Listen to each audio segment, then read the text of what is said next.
Alright, before we get into like some PS3 games and stuff, we'll go ahead and show some, I guess like shorter end games, like not a very big stack, but got a couple of PS1 games Tyler can go ahead and show. Alright, we got Oddworld Abe's Exodus. Very nice shape. It is complete, both discs, manual. Yeah. Very nice shape. And Oddworld Abe's Odyssey. Abe's Odyssey. And then they like switched over that genre onto just Xbox, I believe. They didn't, I don't think they continued them onto PS2, so very odd, but like, Oddworld, get it? But very, very cool that we found both of those at the same place, which is very nice. And then I guess you could go ahead and show the two DS games. Okay. We got New Super Mario Bros. Kart only. It's in very good shape and it plays very nicely. Tyler already cleared off the save files on it just so we could have a fresh start and everything. And then the other one here is Mario Kart DS. And I already have this one, but it is like greatest hits, like red case, and it is sealed. So now I have an open copy. So very, very cool. Very cool to see a couple of really nice DS games there. And then I guess if you want, you can go ahead and show the Prima guide. Okay. We picked up one Prima guide, which is actually funny, ironically, enough, that we are currently playing this game and enjoying it 100%. But this was cool to see there. And it was, this is crazy how these magazines are trending at so much. This is trending about $20, which is really cool. But I was glad to find this and throw it in with the pile of stuff that we got. And this is the Fallout New Vegas official guide, and it came with the poster map. So very cool. It has all the stuff with it. It does have one little crease in the corner, but that's not really a big deal. I'm not a huge picky person over magazine, conditions. But yeah, it's just that little fold up. But other than that, it's really cool to have the entire, strategy guide for New Vegas and all that. It's just cool to add, magazines here and there every once in a while when you see them. So very cool. All right, and then we got a couple of accessories here that I'll go ahead and show. These I thought were pretty rare, but I guess comes to show that they are a little more common, but they are still pretty expensive. You could probably get one for about $20 or so. But that is, I don't know the official term for it, but it is like the clear yellow official Sony PS2 controller here. And this one is brand new, as it has the twisty tie on it still. This is basically, it was just taken out of the packaging and that was it. Very, very nice shape. I now currently have 3 of these, which is very cool. I remember the first time I ever found one, which was at our local Games Ahoy game store, and they wanted quite a bit for it, but nowadays that you find them everywhere, they're not worth quite as much as they had it at before. But I still really don't care because they're still pretty cool to have, especially 3 of them. But and then this one, I've never seen this before. I've heard of it, but I've never seen this before. But this controller is fairly hard to find, and it is for PS3, but it is called the Metallic Gray, which is a very cool controller color. It's kind of like a gunmetal silver, if that makes any sense. Real quick, I'll show you this, because I have one right here. This one might be the one that most people are used to seeing the most, which is the satin silver one. But I'll go ahead and show you the difference there. See how it's this one's quite a bit different. It's a little bit darker and stuff, and this one's substantially harder to find. But anyway, very cool. We couldn't find a whole lot online. This one was, we saw a couple that were in this condition at least, sold for about 40 or so. So it is a pretty hard to find controller. It's kind of like the gold one and stuff, I believe, which is, was only released for a certain amount of time, but it's very, very cool. So that was awesome to find that there. And then we have a Game Boy Advance SP case here, but it's not just any Game Boy Advance SP case.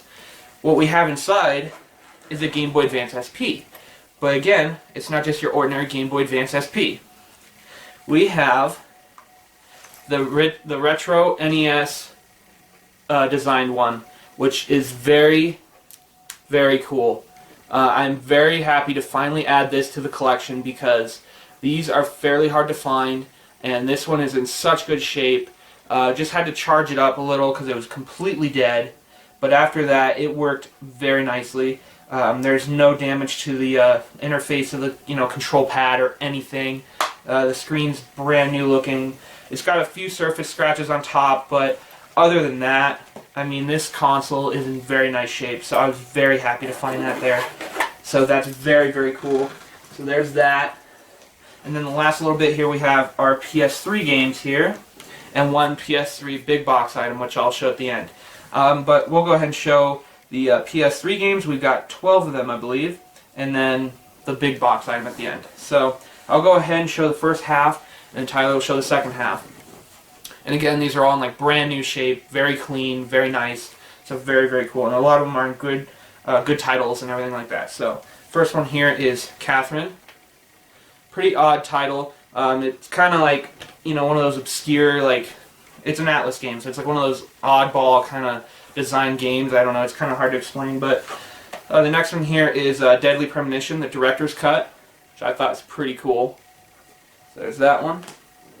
Next one here is Dragon's Crown, another Atlas title. Anything Atlas is pretty obscure, you know, based on like, you know, its, you know, style and everything like that, but it's really hard to find some of them too.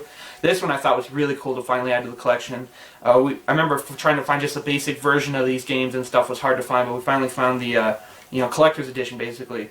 But we found Fallout New Vegas Ultimate Edition with the cardboard slipcover, and the case to this game feels brand new, and that is very, very cool. So there's that, very awesome. And the next one here is Kingdom Hearts HD 1.5 Remix. Very, very cool. And then the last one I'll show is Little Big Planet 2 Special Edition. And Tyler has this one, but his is missing the manual, but he doesn't really care for his part. But I'll keep this in my collection side. He keeps games specifically in his room, just so he can play them. And then I have my own, you know, set separated from his. So it's kind of weird how we do it, but that's basically what we do there. And then Tyler will go ahead and show the other 6 PS3 games. Alright. So we got Mortal Kombat, the exclusive content with Kratos. I think that's pretty cool. That is really cool. NBA 2K14. We picked this one up because it was only $1, and I thought that was a pretty good deal. Right. Ni no Kuni, Wrath of the White Witch. Very cool. That one's pretty hard to find, I've heard. It's not like rare, but it's still pretty uncommon. Good one here, Portal 2. Just gotta get the first one, then we can play that series. That sounds fun. That'd be pretty cool. And then we got South Park: The Stick of the Truth, the Signature Edition. Very cool. And the last one here is the Eco and the Shadow of the Colossus collection.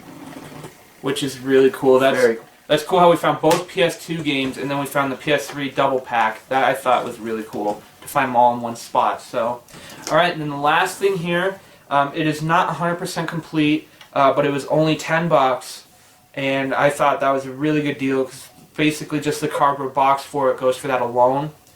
But what we have here is the Grand Theft Auto 4 Special Edition Big Box here, which is in very, very nice shape.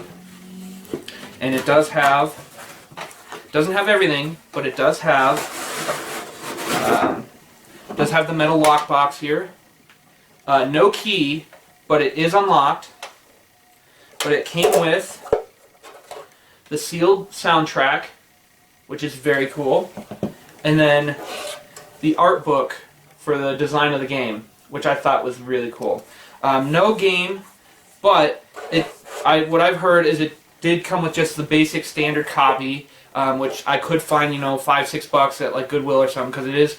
I've seen it quite a bit come through every once in a while, so that shouldn't be too big a deal to find. But what would be hard to find is like the bag that came with it, like the carry bag, and a couple other things that were supposed to come with it, like the actual key and all that. But that's not a big deal right now. Just the majority of what I got there is really cool, especially for only $10. So, anyways, after everything we purchased, at the end of the day, which, you know, after traveling all the way there and everything, it was a great deal. Everything here was valued around, we added it all up, it's valued at about $800. And what I paid was almost a third of that, which I paid about $310 for everything, which includes, you know, all the games, the accessories, the SP, the big box Grand Theft Auto 4, everything. So, I mean, if you tell me, I think that is, yeah, I can't even explain it, guys. I can't even speak, just because how, I don't know, it's just, it blows my mind how good a deal it was. And they knew what they were selling too, so like they just had to move it. It was a moving sale, so they had to get rid of it. So that's what it's crazy. So, but anyways, thank you guys for watching. I hope you enjoyed this bit. Everything was local, so that's what's really awesome about it. Don't worry, we have a very special item that we'll show next week. I haven't fully gotten around to cleaning it all and everything yet, but I will show that next week, which is very, very awesome. So stay tuned for that. But yeah, thank you guys for watching. Thank you for liking, subscribing, sharing, telling your friends. It really helps us out. It's really awesome that you guys come back every week. But yeah, thanks guys a lot. Thank you. Happy gaming. Thanks for enjoying and watching. And we'll see you guys next time. See you later, guys. Bye, guys.